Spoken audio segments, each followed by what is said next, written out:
Good evening. Welcome to the Glazov Gang. Tonight, the case of Muhammad and Aisha. Our very special guest this evening, Louis Leinhardt, a Christian preacher who engages in open-air debates, dialogues, and evangelism on 3rd Street Promenade in Santa Monica. For information on his ministry, visit his website, truthdefenders.com. Louis, what an honor to have you back on the Glazov Gang. Thank you. It's my pleasure. Thank you very much. And for obvious reasons, viewer discretion is advised for this particular episode. And we are discussing the case of Muhammad and Aisha. I want to play a little clip of something that transpired with Louis with some of the Muslims he was debating and engaging on 3rd Street Promenade recently. Before we play the clip, introduce the case to us of Muhammad and Aisha. You are an expert in Islamic texts and theology. Well, this is a very sensitive topic. Obviously, it deals with the sexual relations between an adult and a child within a world religion, and that being the religion of Islam. Obviously, there are over 1.5 billion followers of Muhammad, and so to speak of this very sensitive issue is to bring forth criticism and sometimes anger and even violence. And Louis, why I wanted to have this program is this is hardly ever done, if ever done. You don't see this on, CNN does an hour special on it, or MSNBC does a special. You never see this discussed. And I find when I bring it up or when you bring it up, we've had our own experiences. But let's put it this way: the responses are, usually angry or there's denial. But for instance, you're a Christian, I'm a Christian. I don't have a problem when somebody says something's in Matthew or something's in Luke. Right. What do you? Yeah, we have no issues with a Muslim or non-Muslim or non-Christian quoting from the New Testament. Mm-hmm. There are no moral taboos within Christendom. Mm-hmm. Anything that is considered a sin in the Bible, it is shown as a sin. Mm-hmm. Anything that is considered something universal as an applicable teaching for the Christian is in clear context. There are no questions about the morality within the New Testament or the Old Testament concerning sexual relations between a man and a woman, men and men, women and women. These things are clearly laid out in the New Testament and in the Old, so that there are no gray areas. We know within the pages of the New Testament that an adult ought not to engage in relations with the child. And why this is so important is it's not just two quote-unquote Islamophobes sitting around trying to quote-unquote slander the Prophet of Islam. Muhammad is considered a moral example to be followed by many Muslims, and so this is a crucial thing for us to discuss and analyze, and this is something that Louis hasn't created or other people have just created out of thin air. This is a fact that's documented in Islamic theology. And before we discuss the Islamic theological teachings and evidence of what transpired between Muhammad and Aisha, let's show a little clip of an exchange that occurred between Louis and some Muslims on 3rd Street. But I will answer those questions. You see, it's the unfortunate ignorance of people like this young lady that cause them to have animosity towards the Christian faith, because they do not criticize the biblical revelation of Christianity. What they do is they criticize their misunderstanding of the Christian faith. So their ignorance, ma'am, right now you're violating the law. Don't touch my property. Can you call? Don't be insulted. Don't be insulted. You're gonna end up in jail, ma'am. I would love to. In the name of Allah, we'll end up here. Don't sit here. Muhammad was a pedophile. He was a liar, a thief, a murderer.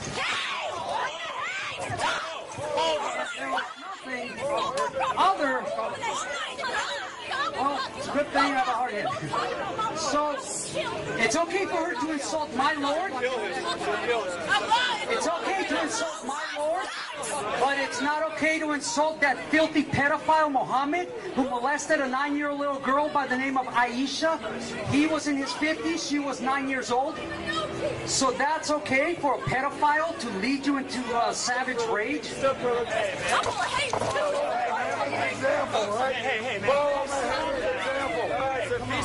That's the religion of peace, folks.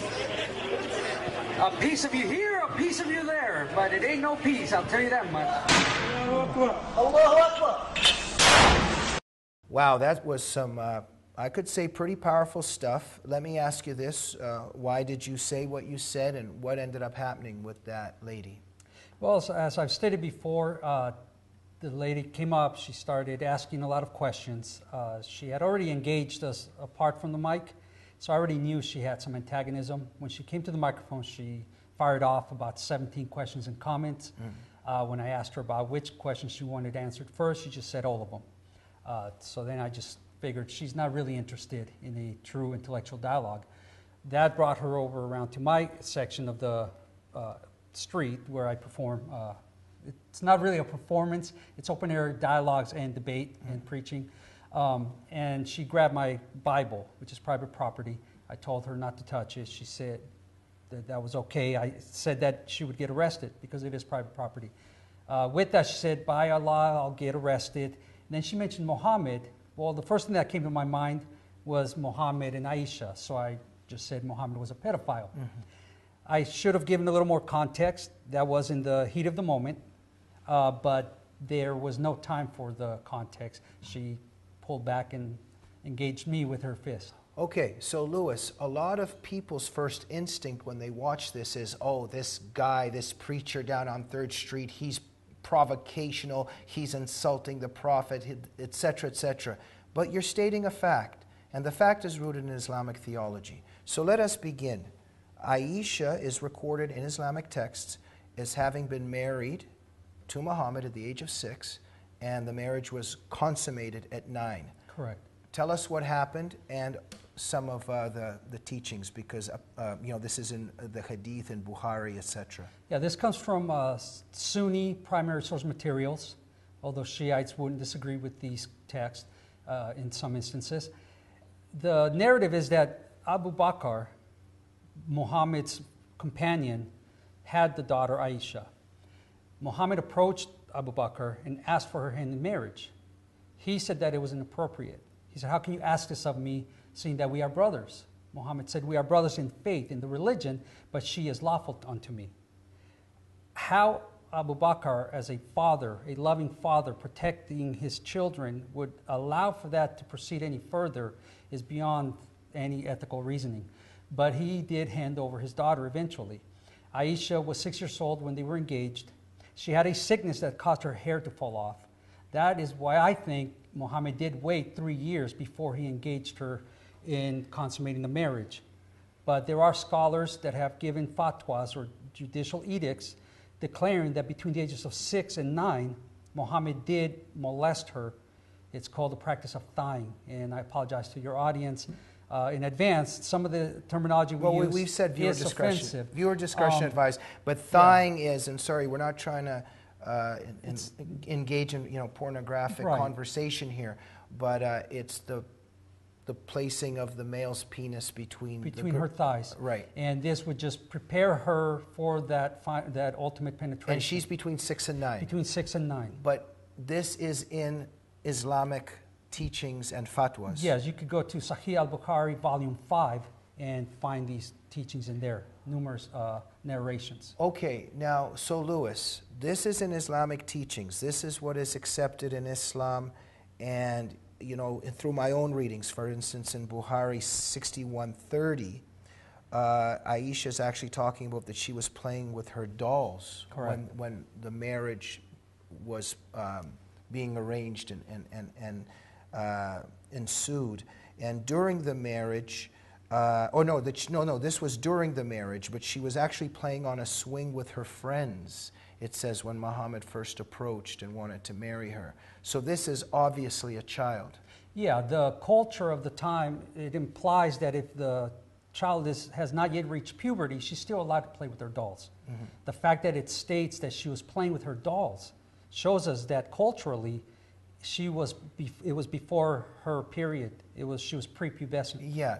Now, I don't know if I'm going to play the devil's advocate or just say what many argue, but there are Muslims that come forward or some apologists and say, hey, look, this was in some ways culturally accepted to a certain point at that time, because there didn't seem to be any great opposition or criticism of Muhammad for doing this.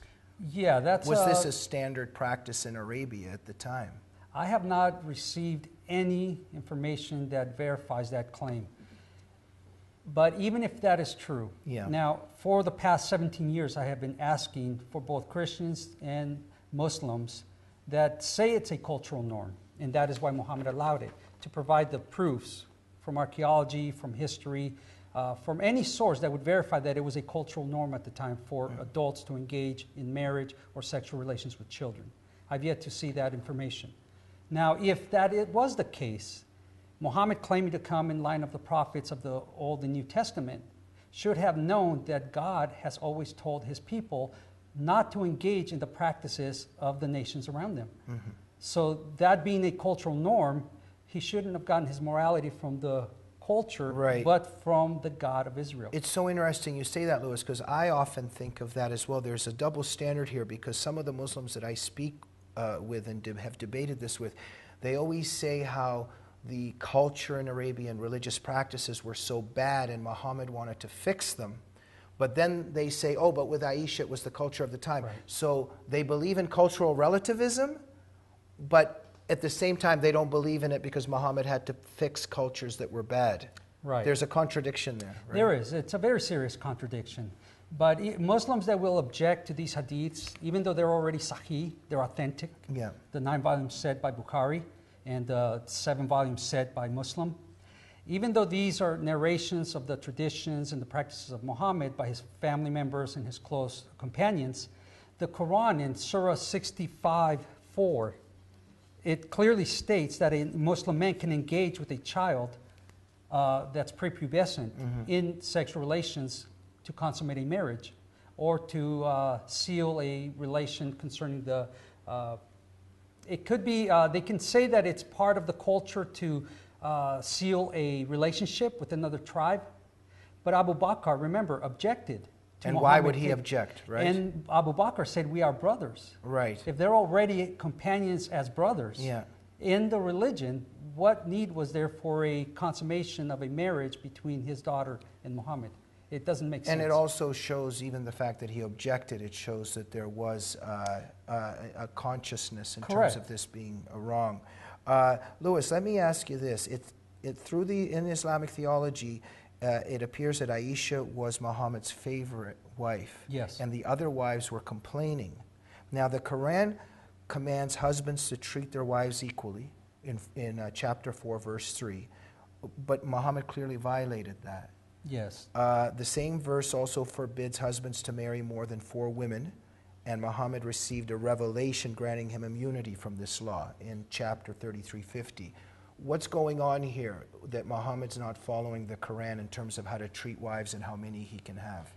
In fact, Muhammad took his daughter-in-law as a bride. One of his wives said to Muhammad, she was amazed how Allah was quick to please his messenger. She knew that Muhammad was getting special revelations that were exemptions to what he had already commanded his followers, like the 4-wife rule. Also concerning battles in Mecca within the place of the Kaaba. There are numerous examples of Muhammad getting special revelations that exempt him from what he had already commanded his followers. Sounds a little bit convenient. Yeah, it does. Louis, now speaking of revelations, because there are some Muslims, and I heard some of them on the street that you debate with, they say, no, but Allah said it was okay in terms of Aisha. But Louis, let's stress something here. Let's say it was a cultural norm at the time, hypothetically. Let's say Allah said it was okay. We know through empirical reality and evidence that the United Nations, for instance, did a report on this. It actually endangers a little girl's life when intercourse is forced upon her. There's psychological damage, there's mental damage, but there's also physical damage to a little girl who's not ready for intercourse. And girls lose their lives. They are maimed for life in terms of this. How do we integrate this with what Allah wants? Well, if He's a loving God. Well, the Quran never says that He is a loving God. In fact, He says that He does not love the disbelievers. The only people He loves are those that He calls His slaves that submit to Him ultimately. And it's not an intimate love. It's a relationship between a slave and a master. So I don't know how you can call that love in any way, shape, or form. But yeah, the psychology and the physical damage that is done to a child that is taken to the marriage bed of an adult male is detrimental. It is a lifelong psychological damage. The relationships that young child will have further on in life will be tainted by that example that is performed on her because of Muhammad's example, or by the actions performed on her because of Muhammad's example. Muhammad is considered a beautiful pattern of conduct for the Muslim. The Sunnah, the life and practice of Muhammad, is what the Islamic community is to be regulated by, is to emulate Muhammad's life. So Sharia law, Islamic law, is based on the life and practice of Muhammad in every area of life. Okay, and so for 1,400 years, we've had young children, infants even. I believe it's the Ayatollah Khomeini's little green book that states that an adult male can engage in sexual relations with a child as young as an infant. Well, he married a 10-year-old girl when he was 28. And so why we're raising this also, ladies and gentlemen, is the problem here is that Muhammad is considered a moral example to follow. And so there is a pattern of Muslims taking child brides because of this example set by Muhammad. So this is extremely relevant to this day because it's the abuse of little girls. Yeah, and it's a taboo in the West. You see, the Muslims that recorded these things didn't consider it a taboo at the time. I understand that, but they weren't presupposing that Christians would come along later and ask for an answer to these things. That they would be questioned at a moral level. In other words, if Muhammad came, as I stated earlier, Muhammad's claim that he comes in the line of Moses, the line of Jesus, the line of the prophets. Why is there such a diametrical difference between the morals of Muhammad and the morals of Moses or of Jesus? There is no biblical example that can justify Muhammad's actions with a child. Right, and Louis, what I want to end with is how Muslims deal with this issue. Because, for instance, just this last Saturday when I was down there, one Muslim that was yelling at you, you asked him how old was Aisha when Muhammad married her, and he goes, 17. And then you joke, you with your sense of humor, you said, come on, come on, come on, and then you showed him that you knew the text, and then he finally goes, okay, she was 6 or 7, and then he came up with all the other excuses. What is the psychology here where they actually lie to us when we bring it up initially? That is actually a very good indicator that their moral conscience is superior to their prophets, because they cannot possibly conceive of an adult having sexual relations with a child. They see it as a taboo, or they see it as something to be hidden. If it was such a great thing, such a good moral example, there would be no shame in it. God does not give us commandments that we're to be ashamed of. So their response should be an indicator to them that maybe they need to reevaluate the claim of Muhammad's prophethood in light of his moral actions. Louis, I'm sorry, our time is up, under 30 seconds. How do you conclude on the case of Muhammad and Aisha? What is the meaning? Well, the ultimate conclusion is this. Muhammad violated clear biblical commandments that we ought to protect children, that we ought to uphold others above ourselves. Taking a child into the marriage bed that damages her physically, spiritually, and psychologically is not to consider that child above yourself. Muhammad was not a good moral, spiritual, religious leader. He left a legacy of death, a legacy of pain, a legacy of destruction. And a Muslim needs to reevaluate if it is his religious background, concerning his family background, his family's religion, he needs to rethink it for himself and not let his culture, his family, his friends, or any kind of coercion influence what he is going to take to the grave with him. Reconsider your worldview in light of all the available evidence and make an intelligent decision to follow whom you claim you're going to follow. Louis Leinhart, thank you for your brave and courageous truth-telling. It was an honor to have you here. Thank you. It was my pleasure. Thank you very much, and thank you for watching the Glazoff Gang, and we will see you next week. Good night.